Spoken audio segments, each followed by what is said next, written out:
سنة 1945 اليابان كانت خلاص بتفرفر في الحرب، والسيطرة في المحيط الهادي كانت بتضيع منها. كل يوم بيعدي كان في معارك بتخسرها وجنود بتموت بالكوم. في وسط القعدة دي القائد ايشي بتاع وحدة 731 جاب فلتر مية قدام القادة بتوعه وشخ فيه قدام الكل، وبعدين حط الفلتر وطلع مية نضيفة من البول بتاعه وشربها وسط ذهول الناس. ايشي كان رأيه انهم يرموا اتفاقية جنيف في الزبالة ويستخدموا الحرب البيولوجية زي البراغيث والفئران اللي فيها طاعون علشان يكسبوا، وفعلا في فبراير وافقوا على خطته وسموها عملية أزهار الكرز بالليل. والوحدة دي وقفت كل حاجة وبقت شغالة بس على إنتاج حيوانات موبوءة. في الصين واحد اسمه وانج كان بيعرف نفسه لمجموعة تجار إنه الراجل اللي هرب من السجن، ووراهم فلتر مية ايشي وطلب منهم يقلدوه لأن الناس كانت هتموت على مية نظيفة بسبب الطاعون. ولما واحد سأله هو شغال بجد، وانج شخ فيه وملا كوباية مية، وقبل ما يدوقها العساكر اليابانيين طبوا عليهم. وانج حدف المية في وشهم وحاول يهرب من الشباك، بس عسكري خبطه وفقد الوعي. صحي وانج وهو في قطر مليان أسرى ومتحط كيس على راسه. فأهم عربية في القطر كان ايشي وبناته بيتفرجوا على ساحر اسمه سون، وعساكر تانية كانت بتصور الخدعة في السر. أول ما القطر وصل المحطة نزلوا الأسرى وودوهم معسكر وقعدوا يسمعوهم خطب عن عظمة اليابان. بوشوان حاول يوصل لمراته سوشيان، بس العساكر هرسوه ضرب. وانج لمح راجل عجوز معاه فلوس كتير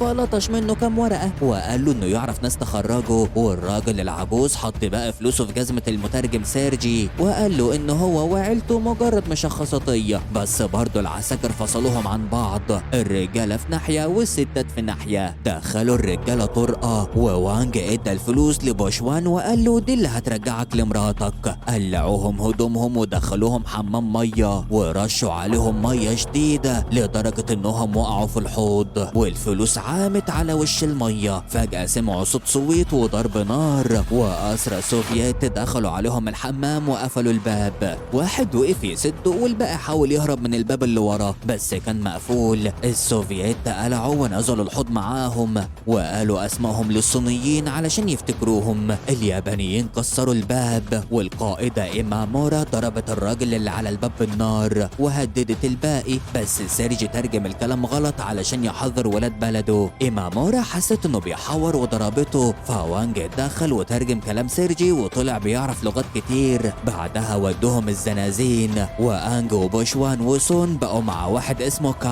كان بيرسم صلبان على الحيطة ومعاه فار. وانج حاول يصاحبه بس التاني نفض له وطلع انه عامل خرم ورا المخدة الفار بيجري منه لزنزانة الستات، وهناك بنت خدت الفيونكة اللي على الفار وحطتها على الحيطة. الصبح كانوا بيدوهم الاكل من شباك صغير وبيقولوا لهم هتخرجوا لما تخفوا، وانج قال اسمه علشان يحس بكيانه، وبشوان عمل زيه وقال ان مراته دكتورة وحامل، وسون قال لو كانوا عاوزين يقتلونا كان زمانهم عملوها بدل الاكل ده. فجأة دخل عسكريين ياخدوا وانج فقام ناطط على واحد وخنقه، وبشوان من كتر الرعب عملها على نفسه. العسكري التاني خبط وانج وعماه. صحي وانج وهو مربوط على كرسي كهرباء وجنبه مسجون تاني بيتعذب بالكهرباء. إيمامورا قالت له ده مصير اللي ما بيسمعش الكلام، وطلعت سيخ نار وقربته من وشه بس هو زقه برجله. بعدها خدته أوضة عرض وقالت له هي بس محتاجة لغاته، وخلته يشرب سيجار وهو بيتفرج على فيديو لسيرجي وعيلته وهما بيموتوا ببطء في أوضة غاز.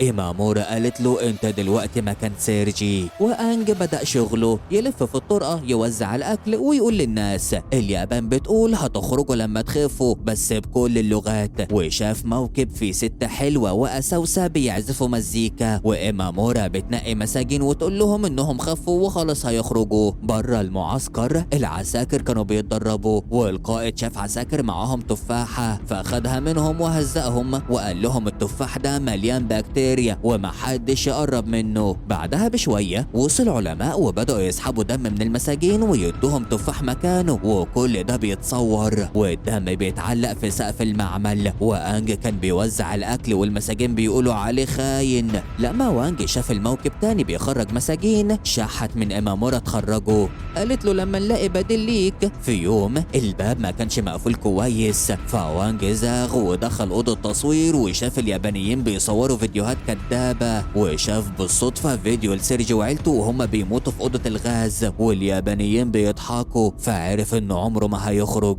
ودخل الحمام لبس جزمة سيرجي ولقى فيها فلوس الراجل العجوز وخباها في كتاب، بس لقى في الكتاب خارطة للمكان راسمها كونيتشان. المساجين اتجمعوا في أوضة عرض، ووانج حاول يكلم كونيتشان بس التاني طنشه. عرضوا فيديو عن عظمة اليابان، فمسجون قام يهتف لليابان علشان يتقرب منهم، ووانج عمل زيه وباقي الناس قلدوهم. وفي وسط الزيطة واحد ضرب وانج وقال له يا خاين. في مايو أمريكا ضربت طوكيو، فإيشي جاله أمر يسرع خطته. عادوا مساجين كتير بالطاعون وصنعوا فئران وبراغيث وبعتوها في صناديق، وانج غطوا راسه ولففوه علشان يتوه، بس هو قعد يعد اللفات وحفظ الطريق لغاية الأسانسير. نزل الدور اللي تحت وشاف أهوال، واحدة بيسلخوا جلد دراعها وهي صاحية، وراجل بيجمدوا دراعه ويكسروه بالشاكوش، وناس مربوطة في صلبان في التلج. إمامورا قالت له لو خنت الثقة تاني هتبقى زيهم.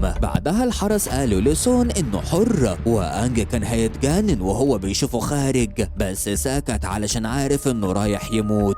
بس عسكريين حبوا سون يعمل لهم خدعته فرجعوه الزنزانة تاني، ووانج فرح، بس فرحته ما كملتش لما لقى الراجل العجوز هو اللي خرج مكانه. المساجين خرجوا يشموا هوا، وبنت سوفيتية غنت أغنية ضد الفاشية، وأنج وقع منه الكتاب بس خباه بسرعة، وكونيتشان شافه وقال له إنه بيخطط يهرب. بالليل وانج مثل إنه بيقرا في الكتاب ويضحك، فالعسكري جه خده منه وشاف الخريطة، فوانج ضربه بفلتر المية وخنقه لغاية ما مات. لابس لبس العسكري وحط الجثة على نقالة ووداها المحرقة. هناك شاف جثث بالكوم، وواحد بيقطعها ويرميها في النار، وواحد عايش قال له بلاش تخرج من الباب ده علشان في رشاشات بره. وانج رجع الزنزانة وقطع اللبس ورمى الخريطة. كونيتشان بعت الفار لزنزانة الستات، وسوشيان قالت للفار ان البنت اللي كانت معاهم خدوها. كونيتشان عرف ان البنت ماتت، والعساكر عرفوا ان في عسكري ناقص. كونيتشان حاول يخنق سون بالمخدة علشان يموته موتة مريحة قبل ما اليابانيين يعذبوه، بس بوشوان منعه. دخلت إمامورا وبدأت تضرب في كونيتشان اللي كان بيهتف باسمه ورافض الرقم،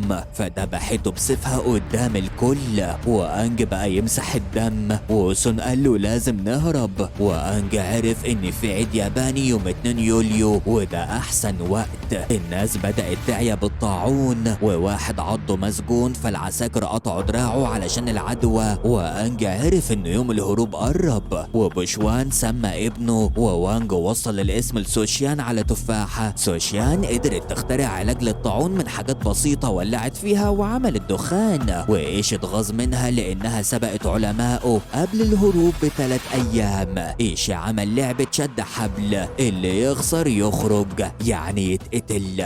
بوشوان وسون كانوا ضد بعض.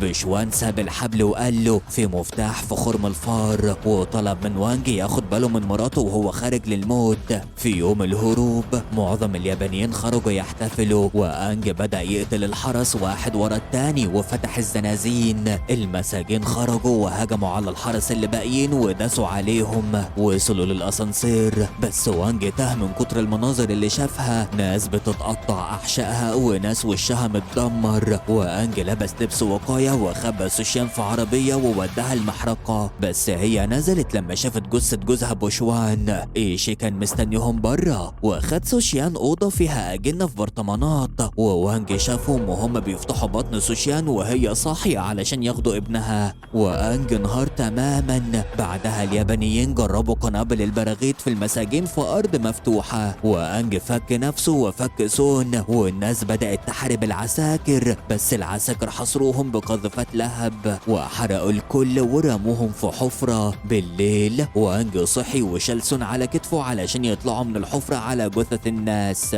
والناس اللي لسه فيها روح عملوا لهم هرم بشري وهم يهتفوا باسمائهم. وانج وصل لفوق بس عسكري ضرب نار، وسون وقع في الحفرة تاني مع باقي الجثث، وانج اتضرب بالنار هو كمان. في الاخر اليابان خسرت، وايشي فجر المعسكر وهرب بالطيارة ومعاه ابحاثه وابن سوشيان، وعمل جنازة كدابة لنفسه. امريكا ادته حصانة مقابل الابحاث، ووحدة 731 ما خدتش اي عقاب والعدل ضاع. ولحد هنا يكون خلص ملخص النهارده. لو عجبك يا صديقي ما تنسانيش باللايك والشير والكومنت الحلو اللي زيك، وطبعا تصلي على النبي وتذكر ربنا في الكومنتات، وافكرك تشترك في القناة وتفعل الجرس علشان يوصلك كل جديد. وطالما انت لسه جديد خش شوف الملخصات اللي فاتت علشان متأكد انها هتعجبك. بس كده اشوفك على خير في فيديو جديد، ويلا نقول